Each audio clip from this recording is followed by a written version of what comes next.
Hi everyone, welcome to the channel. My new channel is called Going Within. Basically what that channel is about is exactly what it says, going within, going and discovering what you're really about as a person, understanding yourself at a deeper level, and me also doing these podcasts, hoping to, whoever I'm podcasting, understand them at a deeper level as well, and just have a good, honest chat in every podcast that I do. You can see at the moment there's no microphones, there's nothing here I'm not going to be editing the video exactly. I want it to come across more sort of more calm, more chilled atmosphere, just allowing the person to talk as clear and as honest as possible, really. That's what I want to get across with these podcasts. So, as you can see, I've got my girlfriend here today. Do you want to tell us a bit about yourself? Yeah, I'm Leah. I'm 27 and I've got a little boy called Harry. Currently doing I've just done my level 2 in fitness. I'm about to do my level 3 in fitness as well, to go into personal training, but I am a kitchen designer as well. Cool. Don't really go together, but yeah. So when you say about obviously your fitness, is that something that you're really into? Yeah, so only of recent, I say recent, probably the last 4 years, when I was going through a bit of a difficult time, it was the thing that sort of got me out of that and what I put my focus into. So yeah, it's a recent thing in terms of really pushing for it and really wanting to go into that as a job. I probably took it seriously the last 4 years. I've always been active, I've done dancing and things from when I was younger. But yeah, the last 4 years is when I've really sort of pushed into fitness and wanted to do that as a job. Yeah.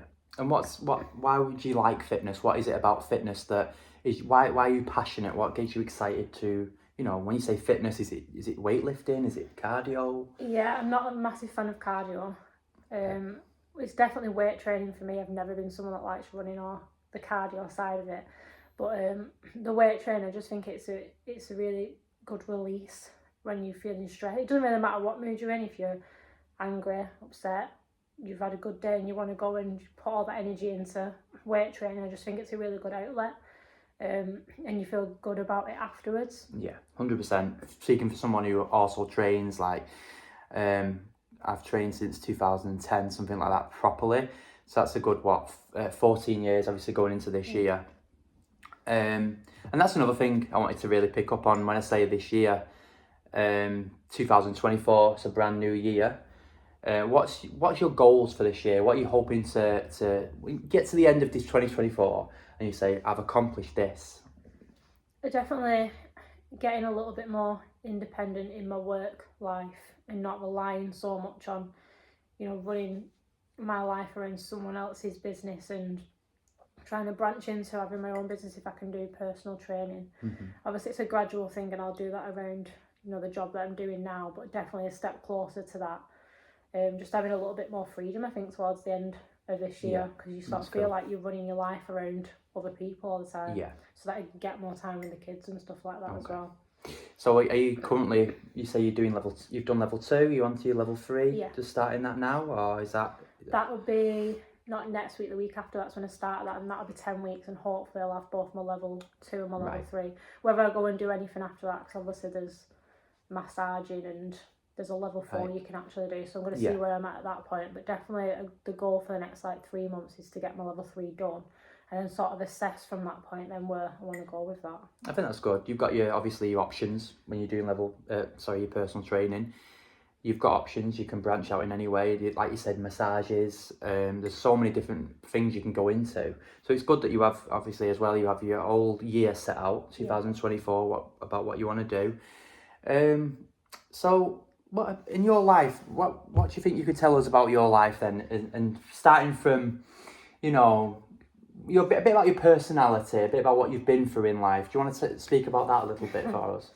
That's very broad. I've had quite an interesting life, I'd say. Okay. Let's start from the young age then, growing up. What was your childhood like? Do you have a good childhood? Yeah, I would say I did have a good childhood. I'm one of 5, so there was a lot of us. But we never really went without anything. I had good relationships with my siblings. As much as we'd fight, we still had good relationship, and I'm really close with my dad. not so much my mum. I've not got a great relationship with my mum, but I always had a good relationship with my dad. But from a young age, I really had quite a bad anxiety. Okay. And I went to doctors for that when I was quite young. So that sort of affected quite a bit of my childhood. You know, when all the kids were going off playing, I was sort of sat with the adults and wouldn't, you know, branch out and do what I was very, very shy as a kid. Right. Really shy kid. And that's only really something that I've overcome in the last probably, again, like 4 or 5 years that I've sort of stepped out of that a little bit. Okay. But for the most part, yeah, I had a really good childhood. We did a lot of stuff, you know, I had a lot of fun. It was just mainly that I was a very angry kid as well, but I think that stemmed from the anxiety. Yeah. I was definitely difficult. So when you say anxiety, what sort of, you know, can you describe that? How was you feeling anxiety? What was happening when you was getting this anxiety? Well, what made them actually take me to the doctors was the anger, for one. They couldn't control me, but it was the fact that I had to know every step ahead. So if we went somewhere, I had to know who was going to be there. I had to know how long we was going to be there for, what exactly we was doing, what time we'd be leaving, and like they had to tell me everything. How the whole day was going to pan out, which isn't necessarily something that, you know, most kids would be asking, because I was obsessed over it. Yeah. And if I didn't know, and if there was any slight change, I'd get panicked. Very structured. Yeah. Yeah. You wanted your life to have a timetable. Yeah, I like a plan. Yeah, which is nothing wrong with that. But obviously that's where the anxiety stems from then, was having that plan. Yeah. Yeah. So obviously after that, you know, you say your childhood was good, you had a good connection and relationship with your dad and your siblings. Let's go a bit further then. So past your childhood, you're going into school now. What happened there then in your life? So as you know, I left school. I think it was the end of year 8 that I left school, because I became really unwell. It started with, they thought I had appendicitis, so I had my appendix taken out and I was sent home and I didn't feel right. There was just something that even mum and dad was saying that I should have healed a lot quicker than I did. And I was at home one day and the scar from my appendix burst open and there was infection. So I went back, I was rushed back into hospital and we went back and forth in for quite a while. I had to have an open wound and nurses were dressing it every day. And then after that my bowel ruptured. So through the open wound my bowel ruptured and I have certain memories of it, but I don't remember a lot from that period because I was so unwell. I was sort of in and out. But I do remember the night that my bowel ruptured, which led eventually to getting diagnosed with Crohn's disease. And that was from, I think it was about 13, 14 when I finally got diagnosed with that. But then that led to a lot of things happening after that. I had quite a long battle with Crohn's to get to where I'm at now, and I only really started to have any relief from Crohn's or any normal life when I was about 19, 20. Right, so that's like 5, 6 years. Yeah, so all my teen years were spent in hospital. Right, okay. And how did that make you feel? So you're in school, you're a 14-year-old girl, young girl, you shouldn't have to worry about these things, you shouldn't have to have any trauma or anything like that. You should be learning school, you know, having friends, going out. How did that make you feel? Did it make you feel separate from people? Yeah, 100%. I remember a memory when I look back now, and 2 of my friends that I've known since I was 4, so we'd gone through primary and high school together, when they were going to the prom, I went round to like see them and wave them off, and I remember walking back from that and just crying because I wasn't going to get my prom, I wasn't going to get to do that. I'd have missed it and everything. I didn't get my GCSEs. I think my longest stay in hospital was something like 8 months. And then I'd have a little bit of time at home and then I'd go back. So I spent a lot of my time at Manchester Children's Hospital, had my own room and decorated my room there because I was there that long. So I definitely felt, especially with my education, I felt like I was missing out on a lot. Yeah, 100%. But I wasn't someone that liked school.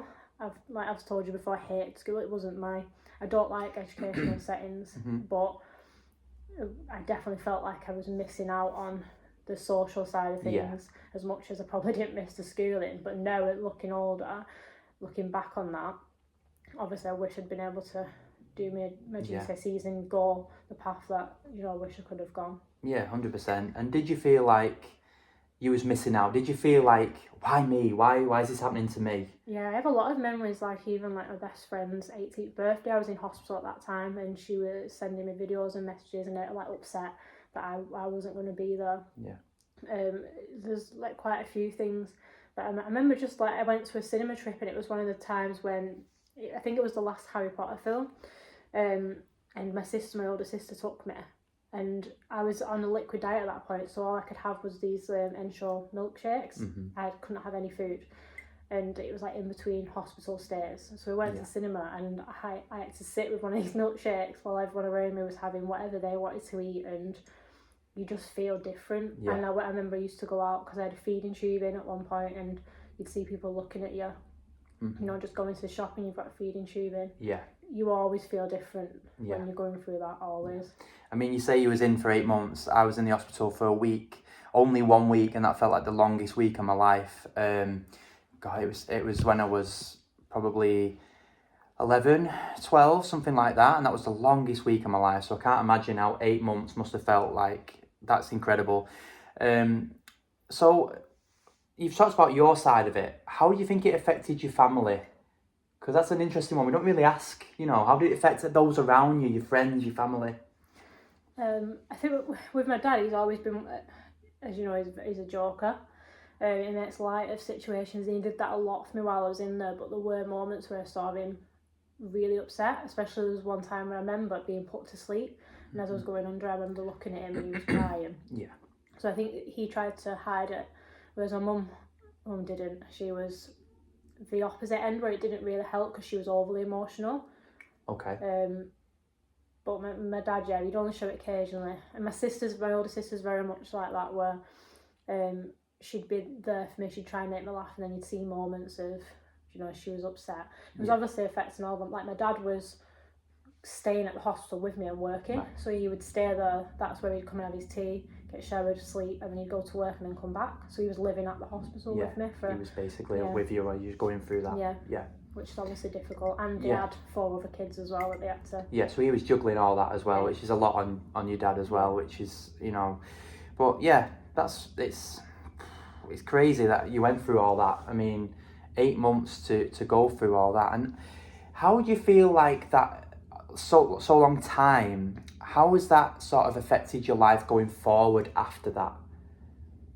I think... If at all. I think it did for a while. Obviously, my confidence was really bad, and that's probably, again, only something I've worked on. I still have, obviously, some confidence issues because I've got a lot of scarring and things like that. But like being isolated from people my age, it made it difficult, and I found it hard to make friends, or I just always felt very isolated. And that lasted because obviously I got out of hospital and I started working at hairdressers when I was 15. I should have still been at school. It was like when everyone was doing the GCSEs. I went on to get an apprenticeship because I went through a period where I was feeling a lot better. I was still struggling, but I was at a point where I could go out and do day-to-day things. But at that point, I went and worked at the hairdressers, and I was only there for maybe 12 months, and then I had to go back in hospital. And at that point, I was told I needed a colostomy bag. That was the last resort. Because what had happened all the way through it, I'd got septicemia 3 times. So there was 3 times where I'd nearly died. And this was my last resort now, was to have part of my bowel taken out and have a colostomy bag. I was lucky enough that the colostomy bag for me was for 9 months, and I could have a reversal at the end. Some people don't get to have a reversal, or for some people a reversal doesn't work. For me, I was really lucky that it was a massive thing for me, because it was hard to have that at the time, because I was 18 when I got that bag. So that's when I was starting to go out and sort of find myself again, and then that happened.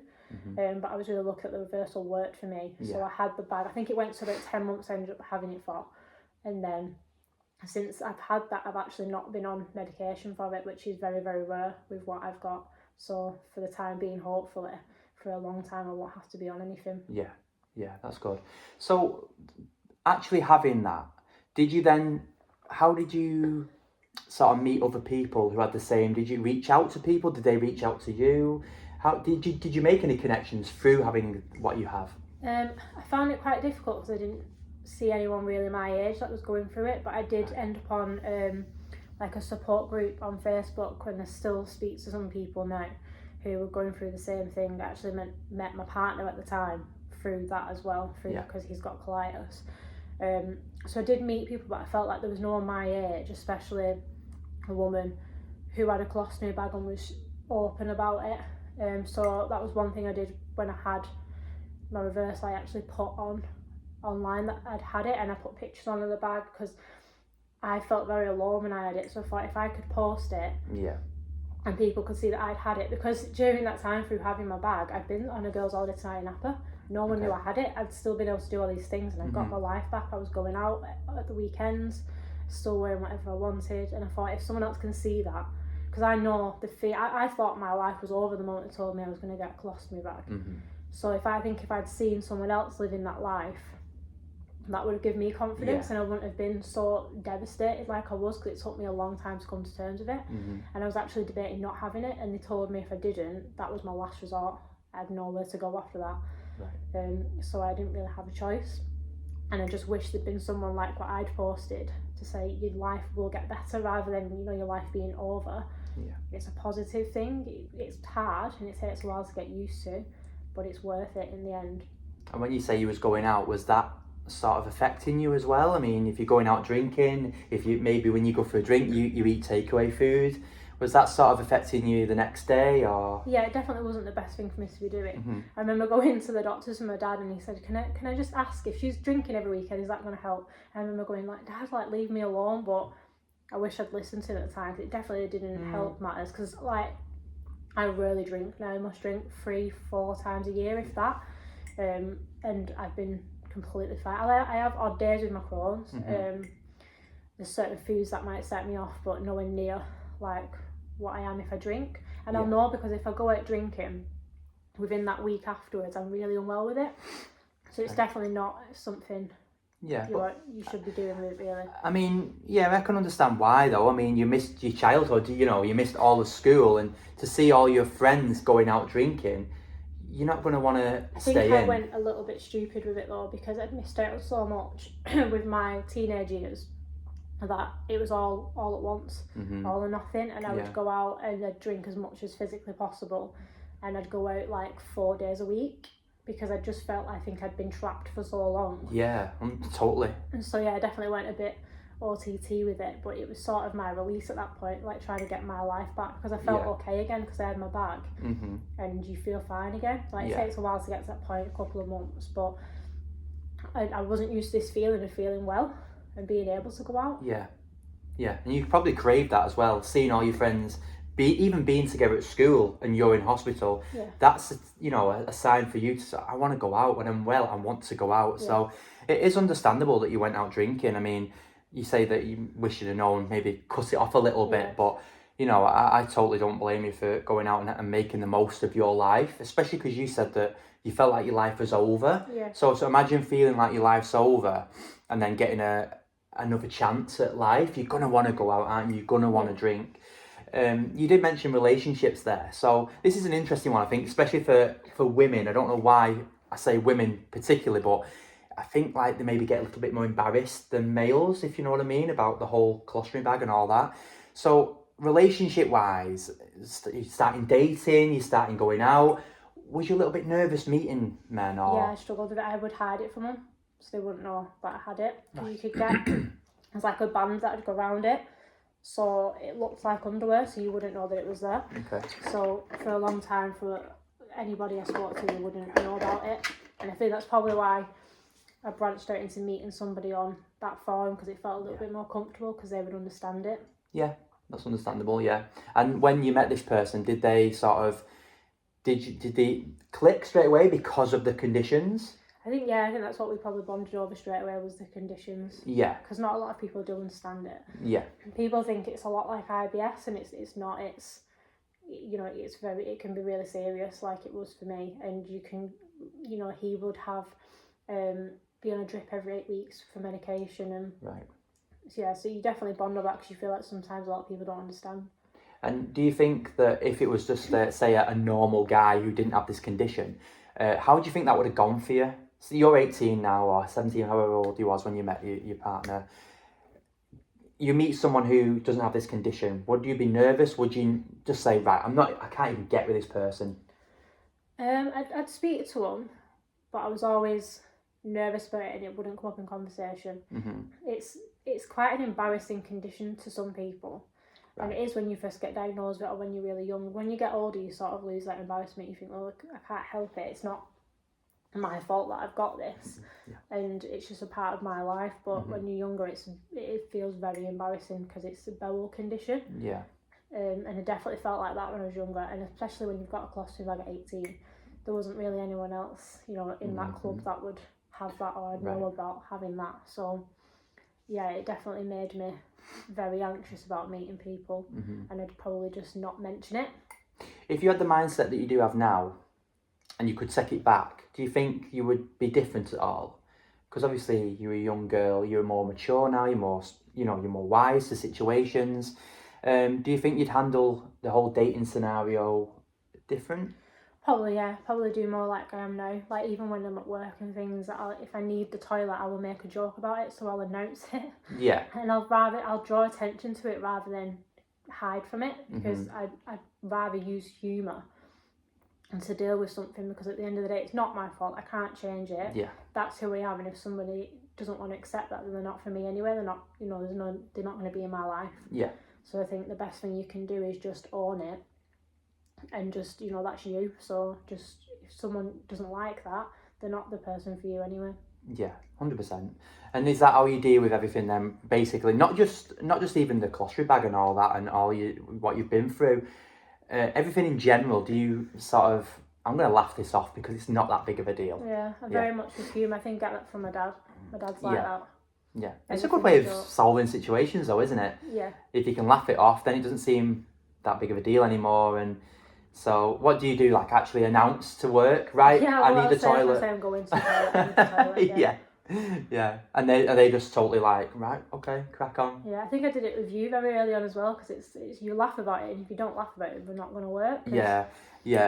I'll tell you a story. When I first come here, I knew about her condition and everything she told me, and I thought, what can I do to make her feel comfortable? So I used to it's quite disgusting, like me telling you this now, thinking back to it, but I used to just sit here and just let rip. We was watching Stranger Things, wasn't we? And it was like we've only met like a few times, 3 or 4 times, something like that. And I was just here like letting rip, farting, and I thought, the thing is, I wouldn't normally do this, but to make her feel comfortable and to make her feel like, oh, you don't have to hide anything from me. Show her that I can be just the same without the condition. Do you know what I mean? Yeah, it was a big thing for me, because even though I've sort of got more confident with it, there's still that initial thing when you meet someone, you don't know what they're going to be like, and they might think it's the most disgusting thing that you've got that condition. It's only natural. At the end of the day, it is only natural, and a lot of people do hold it in and they get so ill because I'm not farting, I'm not going to the toilet when I'm near my partner. But there was no one that spoke like that when I was younger, or very, very well, or they were always men who would openly talk about their Crohn's or colitis like that, and to me it was just embarrassing. But I think if someone spoke like I do about it now, and I know that there's other women that do now, which is great, and it is a lot more known now, a lot more common, unfortunately. But I think you just feel you'd own it a lot more, and think how I would have at that point when I was 18 would have done, because there was so many people talking about it. Is that something that you want to do now going forward? Do you feel like you can be a sort of an inspiration, a spokeswoman for the condition that you have? Yeah, 100%, especially with having a colostomy bag, because being told that at any age is scary. I know if you can see someone say that changed their life, and it's not an embarrassing thing. Like, say I went on a girls' holiday and had a bikinis on while I was on that holiday, and no one thought of me any different. It didn't change my holiday in any way. That's good. So I think if more people see things like this, especially obviously like my little boy could potentially have that in the future, I'd want him to see me talking openly about it and it not being an embarrassing thing. Yeah, so he can express it as well if he does end up having it. Yeah. But that's really good. I mean, is that something that goes through your mind when you train? Do you think, I'm going to look good, I'm going to inspire other people who might have this condition, and they'll go out and follow my footsteps of training and looking good and feeling positive? In terms of the Crohn side of things with my training and posting about that's more about showing my scars, which is something, again, I've only done in the last couple of years, which would have been massive for me when I was younger, because it's all the way down my stomach and it's at the side, and there's a lot of scarring there. And I would never have shown that before, but that's definitely the side now which I want to do more of, and try and show my scars and not feel like I need to cover them up, because there's so many people that have got them Why should we have to cover them up? Yeah, that was another thing as well when we first started dating. It was massive on, I wasn't allowed to touch your stomach, wasn't allowed to see your stomach. It was very, very protective of it, and I was very respectful of it. And I can honestly tell you to this day, I still don't notice your scars. But I've noticed a massive improvement with you is I can touch around your stomach now, and you won't flinch, you won't be nervous. I don't know if it's because you trust me and we have a good solid relationship, or it's just the fact that, you know, you've worked on it a lot and you've worked on self-love a lot. You think, I have got scars and I'm going to embrace them. I think it's a balance of the two. I think it's my confidence in myself and obviously our relationship and trusting you as well. I think because what bothered me at first is because they're not like normal scars. Obviously they didn't, and depending on how much weight I'm carrying at that point, they didn't more. So it's the shape and things used to really bother me, so I didn't even want them to be touched. And as well, I had a little bit of an anxiety thing because my stomach was touched and opened that much. So I had that many surgeries. I don't even know how many surgeries in the end I actually had. It was the same scar was opened numerous times, and I think I got this thing about being touched there as well, regardless of who it was. And that's definitely something I had to work at, because I used to have night terrors till a couple of years ago where I'd feel because it was twice the scar burst open, and I said it's awful, but there was like pus coming down my leg, and I used to wake up and get the feeling of it coming down my leg, and there was nothing there. And so it's definitely a long term thing, and you probably get new battles occasionally that you didn't even realise you had to face with it. Things that have traumatised you or stayed you know, in your mind, and you don't realise they're there until it comes up or something happens. So you're constantly working through things, but the more you work on them things and try and face them, the easier it gets in things like relationship or your working life and, you know, just your day-to-day life living with it. I think with trauma as well, I used to have this thing where I never used to think patterns repeated themselves. So I was almost very much like, if something bothered me in 2009, say, and it fast forward to 2023 last year and it bothered me again, I'd sit there and think, no, this was 14 years ago, why would it bother me now? But I learned that there's a part of you, like everything's happening all at the same time is my belief. And I think like, if there's a part of you that's stuck, or there's a part of you that's hurting or sad, or there's traumatic, something's happened to you traumatic years ago, that is always going to keep coming back around until you actually say, no, I'm going to stop in this moment. I'm going to face this head on. There's no running away from it. I'm going to have to, whatever traumatic it is that I'm facing, I'm going to deal with this right now.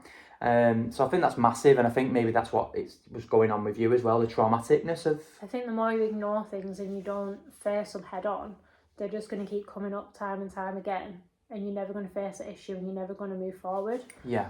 And there's a lot of things that came up with my Crohn's because I went through a lot with it. Like I said, I don't know how many surgeries I had. It also led to me having my gallbladder out. I had loads of issues with that. My weight, I think I went down to like 7 stone, I think was my smallest. How old was you there when? I think I would have been about 16 then. Right. So still a very, very young girl going through all this, losing that weight. Wow. I mean, I always say to you how incredibly proud I am of you and inspirational you are, and I don't think you really take it in. But even hearing this story more, like again now, but you adding bits in that I probably didn't even know. I didn't know that about the 16-year-old. I'm like, wow, you're incredible. Like that, what you've been through is massive, and you've got that opportunity now, you know, at older age, gone through all that with a young boy as well. You know, you got all that experience to go out and teach, you know, people. That was another thing when I had Harry. A lot of things came back up for me that I hadn't dealt with in terms of being in hospital and being touched by nurses and doctors, and that was really traumatic for me when I had Harry. Right. Being in hospital was not. I think if I could go back, I would have had him at home, because I think that would have been a much better experience for me, because being in hospital at that point brought up a lot of issues for me that I'd definitely not dealt with. Was it hard pregnancy? Yeah, really hard. And hard birth and everything, yeah. From the get-go, I was just ill all the way through it. Yeah, it's not ideal. It's not what you want, No. but obviously you've got a lovely little lad to come from that. You know, I was just going to say, do you want to speak about your son at all? Do you want to say anything about your son? What's he like? What is your relationship? Or if you don't want to speak about your son, that's fine. What's it like being a mum? What's it like being a mother? Obviously, it's like the best thing you can do, and it is amazing. And you have these incredible moments, but it is hard as well, because I didn't expect to not be with his dad, which is the best thing that could have happened, because it wasn't right for me. and obviously I'm happier for Harry now, and obviously I wouldn't have met you. But it is difficult. It has its moments, but then when you have them amazing moments, you just sort of feel like all the negative stuff is in the far distance and you forget about it, and it's definitely worth it. But it's definitely challenging. Even just like after having your pregnancy and your body image and how you feel about yourself, and constantly questioning whether you're doing enough, you know, whether you're doing a good job. Yeah, which you are, of course you are. But I'm a father as well of my son. And to touch on the whole, you know, it's a good thing that it happened. This is no disrespect to anybody who's ever broke up with somebody. It's just a matter of, if it's not right, it's not right, and that's totally fine. I think you can agree with that. I can agree with that. Anybody can agree with that. If you're right for your partner, that's all good. But if you get in a relationship and it doesn't feel right, then it's probably not right. And that is totally fine. Not everybody is supposed to be with everybody. People are supposed to get with people to learn lessons, to have experiences, and most of it's lessons.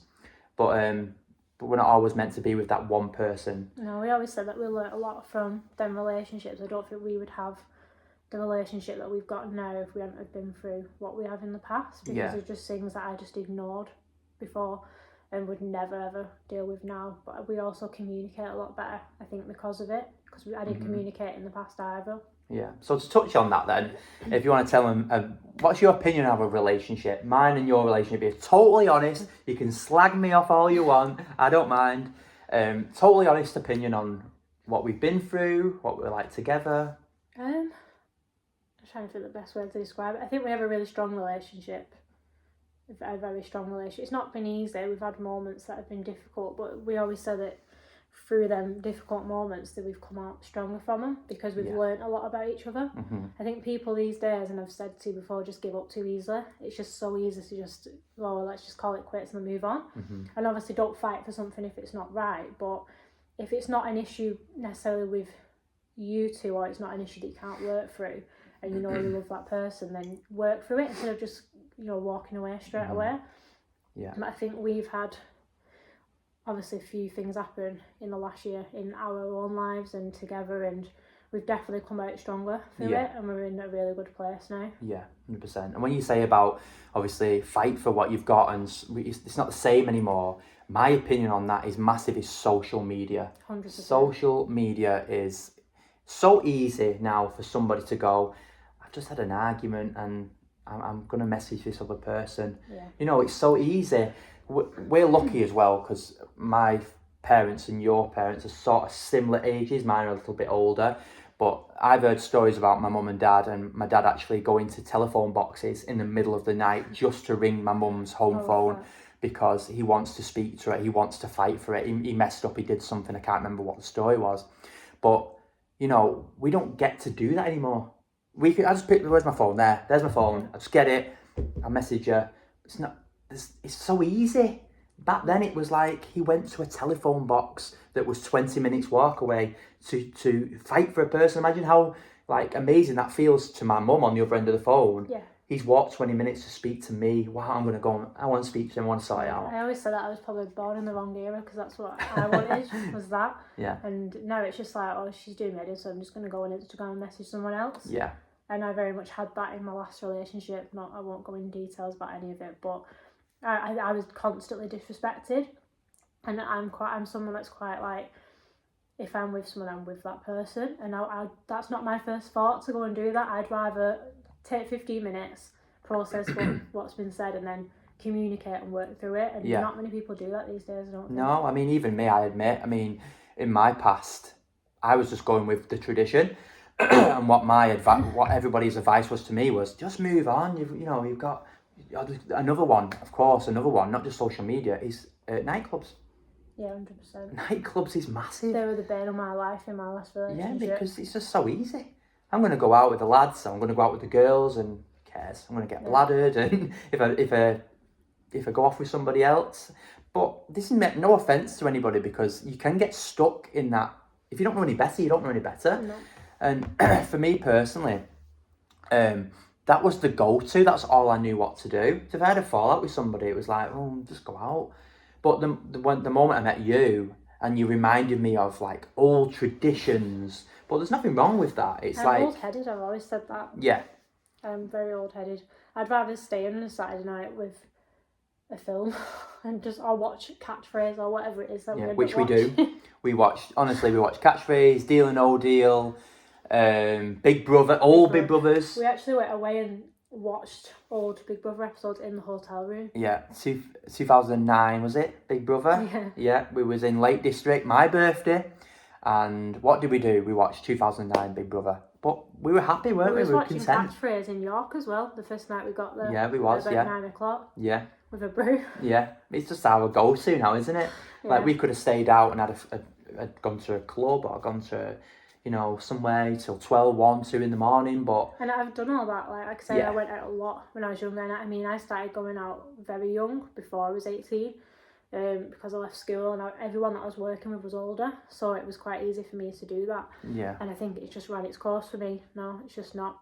I enjoy it more now if it's the odd time as well. Like I went to Manchester a few months ago with my friends, and I loved it. I had the best night because I'd not done it for so long, and it's not something I was doing every weekend. But then when I'd done it, I'm like, right, I'm ready to go home now and chill out. Yeah, it's so different when you're going out every weekend and you get into that pattern of doing it every weekend. And it's not just drinking. You go to the kebab shop after, you have chips or kebab or whatever you want to eat after, and it's so negative. You're putting all negativity into your body. You're feeling like, I don't know what the word is, sort of like, I want not fat, but like, like come down to the physical more.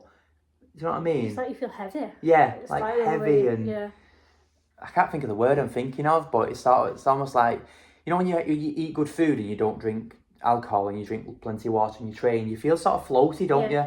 Like slim and floaty, but when you're having all that negativity in your body, you just feel, it's horrible. Yeah, I definitely don't miss it. And it's like when it was like us on Christmas Day, we drank and it got to like, 10, 11 o'clock and we were just sat there like, I'm done now. Yeah, that's me. We was done in, wasn't we? Yeah. I mean, I personally, I think I drunk probably 4 times last year, something like that, and they were all with you. Yeah. One was in London, one was at a party. And even in London we had, 2 cocktails, if that? Probably 3 or 4. 2, 3, cocktails. It wasn't much, it wasn't drunk. No, but we enjoyed it because we was having a cocktail and we was like looking at the view and just chatting, and then once we'd had enough, that was it, and it was ready to go. There wasn't any pressure on, should we go to a club? No. Let's just do what we want to do. But we went to a house party, didn't we? Didn't really get drunk at that, it was just... I can't get drunk anymore, I just get tired. Yeah, same. And then we drunk Christmas Eve, didn't we, and Christmas Day. You drank more than me Christmas Eve. Yeah, Christmas Eve was sort of like... Because I'm not drunk all year, I missed it, and I wanted to sort of let myself go. I was just thinking about the whole year in general, 2023. I thought, blimey, we've been through a lot. Like, a lot's happened this year. Yeah.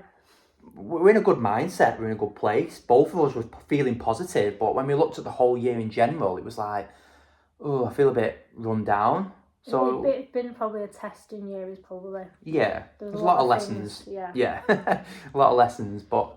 At Christmas Eve, I just felt, finally I let my hair down a bit, and I let my hair down a little too much. Like, it was as your family, wasn't it? I was out with your family. It was 2, maybe 3 o'clock in the pub, and I was like... I just looked at you and thought, oh no. Yeah, I was like this, gobbing off, like, not aggressively, but having a good time. Let myself go. The whole pub could probably think... I was just thinking, I know we've got to put the Christmas presents out later, and I thought, I'm really doing this by myself. And I was thinking, let's carry on and get flattered. Because it was just a one-off, but... Yeah, because you don't do it all the time, I just let you sort of crack on. I just knew when it was time to go home. Yeah, which was like, about 6. We've got to go now, Chris, because I knew that Harry was going to wake us up early, and he walked in the bedroom at 3 in the morning, so I did the right thing. Yeah, early, very early. Is it time to go up yet? No. But speaking about, we've obviously got into alcohol and all that. Was you a heavy drinker in your going back? You're smiling because you know that I was. My dad actually said on Christmas Day, if you remember, he said, I don't recognise this girl, like in a positive way, because he was dragging me in. I used to always lose my key. Every weekend I'd be on the front step at 6 a.m, banging on the door, and he'd have to drag me in. And I think he just got fed up with it. It was constant. And I mean, it was Thursday, Friday, Saturday, Sunday. So we'd do Thursday club, we'd go out Friday. And I'd be working in between this, and I'd be going in work still drunk. And then the Sunday used to always be karaoke at one of the bars, so we used to go there. So I don't think there was much time I wasn't either drunk or hungover. Yeah. Oh, no. I just took it to the extreme. Yeah, and went for it. Yeah. I can understand with your circumstance, though, especially what happened with your childhood and everything. We've obviously spoken about that, but... So, you said you was a big drinker and everything, and your dad said to you, even said on Christmas Day, you've changed a lot. Why do you think you've changed a lot? In what aspect? And how... From when? Last 18 months? Or... Yeah, I think definitely for me the biggest changes have been probably the last 2 years. Obviously I did a lot of changing just before I met you. Yeah. Otherwise I just wouldn't have been able to be in a relationship. And then I've definitely done a lot of changing since we've been together for 18 months or, roughly. Because I've learnt a lot of you, but I've then learnt a lot about myself as well. And definitely I think drinking was one of the things that was having a really bad effect on me. I didn't realise just until I stopped drinking so much how bad of an effect it was having on me, especially because with my anxiety, my anxiety goes through the roof the moment that I drink. Yeah. It was just an escape for me previously. Yeah. When you're content and happy, you don't need to be doing that all the time. And I've nothing against people going out the weekend and having a drink, but if you're doing it non-stop and you're finding that you're not happy, you've got to think, why are you drinking like that? 100%, yeah. And a lot of it is escapism. I found that within myself as well. When you said escapism then, I was like, yep, bang on the money. I won't go into why and what happened with me, but I had an escapism at the beginning of 2022. Is that right? 2022? Yeah, I'm getting mixed up because it's 2024 now. 2022, for about a good 4 months, I was escaping from every situation. I could not wait to go out drinking. I remember on a Friday, because with my job, obviously you know about my job, I have a lot of time free because of on call and stuff. I used to get to 12 o'clock, I'd do the gym for 12 and I'd text my friends, right, ready when you are. Yeah, 12 o'clock. I was very much the same. Anytime I had a free day, the only thing that I would do with it was go out. Yeah. And I didn't feel great after it. No. In the moment, you feel great and it's like, I don't have to think about anything now. I could have honestly, I could have gone out at 12 o'clock in the afternoon and gone to a beer garden and I could have stayed out till 4 in the morning easily and then gone out the next day, no problem. I was just saying, I don't recognise the person from just over 2 years ago. That person definitely wasn't me. I was in a really bad place and I definitely don't recognise myself as that person anymore, but I had to go through that probably to get to where I am now. Yeah. And I'm definitely, I couldn't imagine living the life I was living back then, to be honest, ever again. Yeah. I always say, never regret anything because it's all stemmed up to be the person you are now. I don't regret anything I've ever done in my life. No regrets, nothing, because I am who I am and I'm proud of me. And I think you should be the exact same. Yeah, I'm getting there. I'm learning off you a little bit. You're definitely a lot more positive than I am. I look back and think, why did I do that? But I'm trying to not look back now and just look forward. Yeah, you can't change it. No. And at the end of the day, you've come into a strong, independent woman. So you shouldn't ever feel like, that actually the hardest things that's happened to you have probably catapulted you to this version of yourself now that you should be so proud of. So, but yeah, speaking about us again, I feel like we should tell them about how we met, because I think it's a bit of a funny story. In a gay village? Well, it was. I'm not going to deny that. But should we talk about how we because we sort of touched on it then about 2022, and that's the year that we met, obviously. So I went into a moment of, I don't really want to drink anymore, and that's where it started to come into play. And I seen you on a dating app, and I think I saw your bio and it stood out. Obviously, I thought you was attractive, but I saw your bio and I think it was something to do with Phoenix Nights or something to do with that. Yeah. And I was like, wow, this girl's my, I like... Anything Peter K was going to be in my bio. Yeah, I like sort of the bio, and I bet she likes what I like, and that's what I thought. I bet she likes all the old stuff, like, of course, Phoenix Nights we just mentioned, but I bet she watches Peter Kay just stood up live. I'm very much stuck in the past. I will just rewatch old things because that makes me happy. It takes a lot for me to start a new series or anything because I'm like, oh no, I'll just go and watch what I love from the past. Yeah.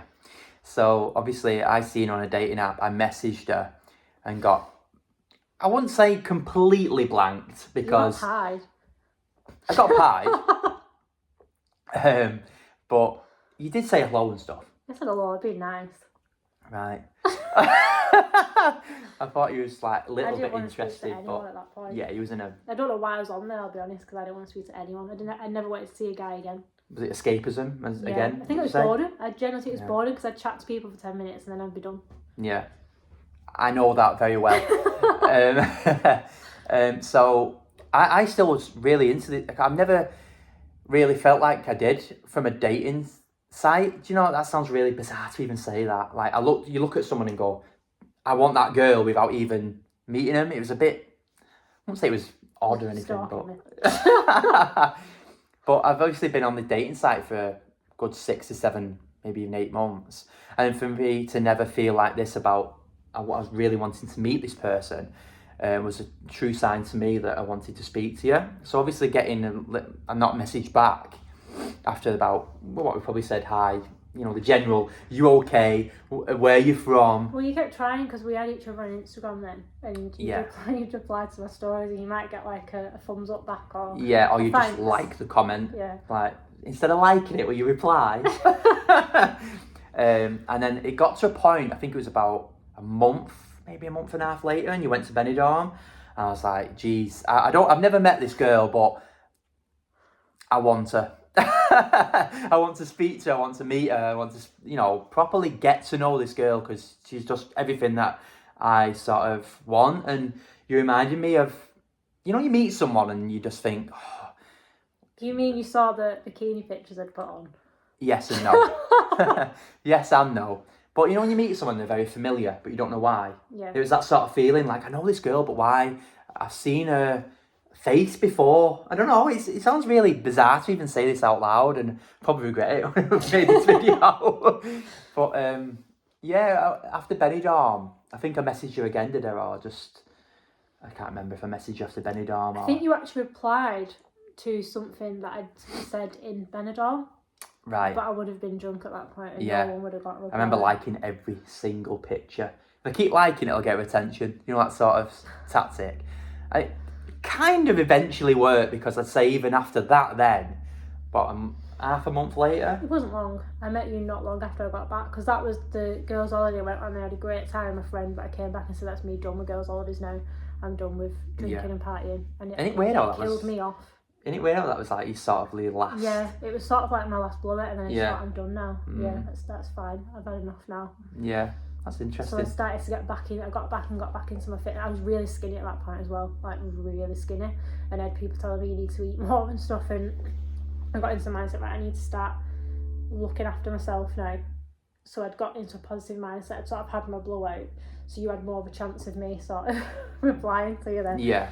I actually remember that time really well, and I remember what you looked like, and I thought, wow, so stunning, honestly. I'm not just saying it for the camera, I told you that before, haven't I? You always say to me now, I feel fat. I'm like, you look better now than you did when I met you, and I thought you were so stunning then, but you look better now because you look more healthy. Even though I wasn't eating, that was the problem. Yeah. I wasn't eating. I think I'd be lucky if I was having about 600 calories a day. Exactly. And I was training 7 days a week. It was obsessive. Every single day. Wow. I wasn't happy. That's why you didn't get injured. Well, yeah, I'd just train through it. Yeah, with all that under eating and all that training, I'm really surprised. I wasn't finding a balance and I wasn't happy. So I started working on myself a little bit, and I've worked on it a lot whilst being with you as well. So I feel like I've put weight on and I feel heavier, but I think it's probably I'm just happier. And I'm not tracking all my calories, and I'm just eating what I want within reason and trying to find a balance with it. That can also lead to a little bit of anxiety, a little bit of obsessing over calories. It was obsessive. I was purposely not eating. It wasn't like I just forget. I was purposely not eating. Yeah. And I had no appetite either. Because you was going through a lot. Yeah, I was really smart. You don't want to eat, do you, when you're going through a lot? But yeah, sorry to like carry on the conversation about us meeting. I know why you're going down this route, because you just want to tell them how eventually we got talking. Yeah, because right, I'm just telling them the story because it's like perseverance always works, and having faith And like, I always talk about manifesting on my Instagram and stuff, and I literally manifested you with everything in my being. And I never give up. I remember a little bit after I put a video on in work. It was just, I don't know, how can I describe it? So, you know, at work, it's just weird to even describe. You move a bridge. Yeah, I move a bridge, right? And this, there was an older lady that was filming me on the outside, and I just found it bizarre that she was filming because I couldn't control what was happening. It was the bridge. She was having a go at you. Yeah, she was having a go at me. She was filming me. You know, going to end up on Warrington Guardian. You know, the newspaper article or whatever you want to, whatever newspaper it was. I can't remember what it was. And I videoed myself like talking about the experience because I just thought it was funny and I wanted to like humour the situation. And you replied to that story, didn't you? Yeah. That is where, because I don't even know. Because you had dimples on the video. Right. That's I had dimples 2 months before that, but she decided to ignore me. So. But you made me laugh as well in what you said. Yeah. I can't remember why it was funny. I can't remember even if it was funny. The funny thing with that as well is that I've never ever reached out to anyone. I have never been the first one to message somebody. It worked, didn't it? Perseverance. You know, it worked eventually. 2 months later. Was it for 2 months? Probably longer than that, wasn't it? Probably, yeah. Yeah. But that's, you know, a story about how we met, and it's quite a funny story. Oh no, we missed a bit about the gay village. Yeah, because we got talking after that, and then I was drunk. I'd gone out with my brother. My brother's gay, so we went with his friends to the gay village in Manchester, which is like my favourite place to go out. I do enjoy going there. But I was drunk and we'd been talking, and I said, why don't you come and meet me? Which is another thing I would never ever do. Mm-hmm. And I didn't think he would, but he did. Eventually. Again, it was sort of like the 2 months mixed into an hour or two, because I got my friend Simon to come with me. I was like, anyone want to come Manchester with me? I know it's so random, but I'm going to meet this girl. And my good friend Simon said, yeah, I'll come with you. So he ended up coming with me. I got a lift from another good friend. And as we got there, it was like chasing you around again. It was like that 2 or 3 months into an hour or two, trying to find you. That wasn't my fault. They kept moving bars. Yeah, I'm at this bar now. Right, come on, Simon, let's go. We need to go to this bar quick. We got there. There's no one in this bar. Literally, it was dead. Some of the bars that we got to was dead. It's not in here. Text her, where are you? I'm at this bar. Go to that bar. Oh, it's quite packed, this bar. I bet she's in here. Looking around. I can't even say what bar it was in the end, because I was really drunk by the time you got to me. No, it was like, I remember it being quite a big dance floor. It's the one that's got loads of floors. Yeah. So I was on one floor and you'd go on another floor. Yeah. Honestly, it was like the story of my life trying to chase you.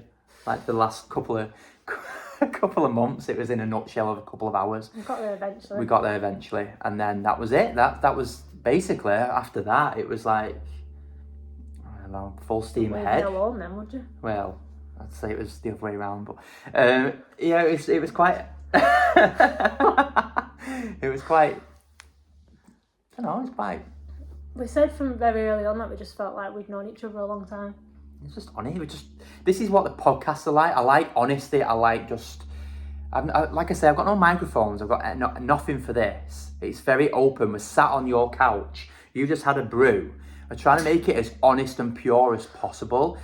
And do you know what I've even noticed about this video? We was quite nervous when we started this. I was like thinking, what do I say when I start it off? This would have been my worst nightmare a long time ago. Yeah. I can't talk on camera. When I did my exam recently, it was making me ill the night before, because I thought I'm going to have to talk on camera. Yeah. I just got into it. You just do it, don't you?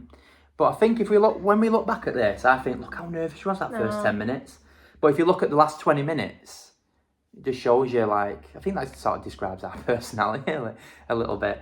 Can be a little bit nervous, and then we get into it. I'm shy. Right. But yeah, I think we'll sort of look back on this and think, wow, look how confident we've grown into it. But yeah, sort of the relationship was very honest and open, and that's what I sort of want to do for this podcast. And this has been as honest chat as a could. That's very much my personality, though. I've brought a lot of that out in you. Yeah. Like, you've always been honest, but you're very much more speak your mind now. Yeah. Whereas I can sometimes seem a little bit abrupt, because I will just say it how it is. Yeah, you just say it exactly how you see it. which is nice to be in a relationship with, because you never really know, you never really wonder where you are. You always know where you are because you're told. Yeah, I think this sort of, I mean, it's nearly an hour, so I'm happy with the time and everything. I think it's been honest and pure. I think we've got a lot out of you about obviously what you've been through in your life. I think it's gonna. I could talk about everything with my Crohn's all day, but there's just that much to it. You know, I'd have to do one completely on its own just to talk about that. But I definitely wanted to touch on it because I want people to be able to look at things like this and not feel like they're on their own when they go through that. That's a big thing for me. Yeah. And no offence to anyone who's got microphones or anything like that. Good on you. I might end up with them one day. I probably will end up with them one day. But I wanted to get the podcast started. I wanted to get a message out about what I'm trying to do, who I'm trying to bring onto my channel. I don't have no problem with anybody coming onto my show. If you've got something that you're passionate about and you want to speak about, I'll give you that platform to speak about it. Obviously, I'm just starting out the video, so we'll build up the viewers, you know, whenever the timing is right on that. But I just wanted to get this video out, get the ball rolling. Sorry, I just noticed a tattoo you looked on the thing there. Yeah, I suppose we could have spoke about that as well. How much we love tattoos. Shot them. Yeah, that's something else we could have spoke about, really. How much we love tattoos. I mean, I can blame you 50% on that as well. It wasn't like this when you met me. No, I didn't have. I didn't have when this. You met me. I had the lion when I met you, but it was awful. It was the. I'll be honest again. Yeah, it was a lion I had done 5 years ago, and it was dead. To put it, it's a bit like that one. I've obviously got my son on that. You can't. It looks tell. like he had an hard paper round. That's what the lion looked like. Yeah, he did, and then I had it redone.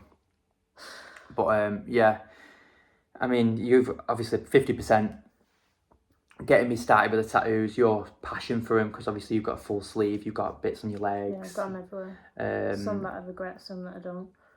That's tattoos, isn't it? That's the journey of having tattoos. I think everybody nowadays goes to someone, and you know, why would you be? I always tell people, why would I, at a younger age, ever go to a tattoo place and think, you're going to do a bad job? Why would you do that? You wouldn't think that though, would you? No. If someone's qualified, and I don't want to slag anybody off. I don't mean this to sound like, they've got to practice on somebody. They've got to learn somehow. Yeah.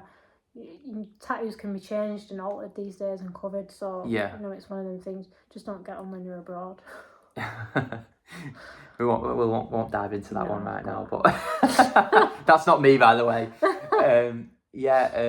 About the tattoos, I didn't mean to slag anybody off. It's just, you might go into a tattoo place and they're learning, or they might do a style that you don't really like, and it's your own fault, really. It's my own fault. This was my own fault. You didn't do enough research, and and they were just doing what you asked them to do, and it probably wasn't what they do normally. So yeah, and then you know when it's a really like someone who wants the best for you as well. When they go into detail, they organise a consultation. They'll say to you like, "I think personally this would look better on you," and they'll go through it and show you different styles. That's when you know you found like your tattooist, in my opinion. Yeah, definitely.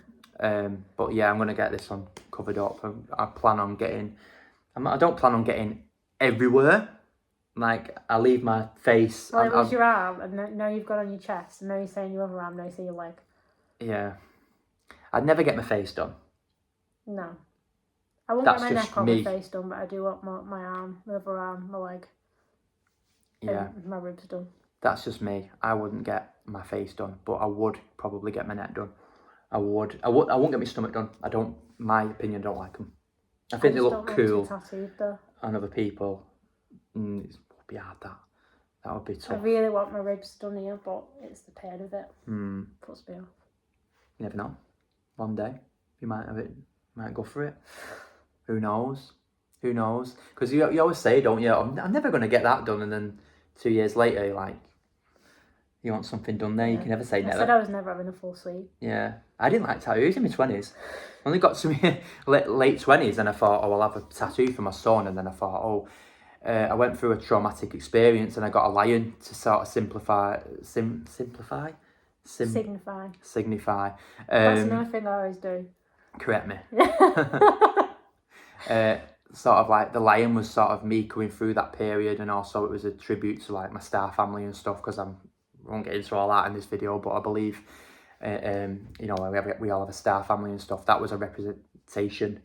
Well, that was me and mine, because like I say, I started getting mine when I was 16. I'd always wanted them, but mine started from everything I went through with my Crohn's. My first tattoo was about that, and my whole sleeve is about that as well. Yeah. So that was why I started with mine. Yeah. Oh, I've never ever noticed that. Never noticed you have a music sign there, a music symbol. It's a cover up, but you can only cover up so much of what I had done. It's another thing. Why have I never noticed that? Because I try and hide it, that's why it's been covered up. I've honestly never noticed that. It's only in certain white because he's covered it. Oh. That I find it odd though, I've never noticed it. I had that at home when I was 16, it was awful. Oh, okay. He butchered me.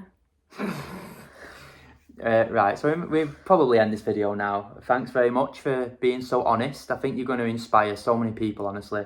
You're going to reach out to so many people who's gone through the same situation as you. And I really hope that we can get this message out to those people, because your messages can literally change people's lives. They can literally change people's perceptions of what they've been through, how to feel about it. So, yeah, I really hope we can get it out to people.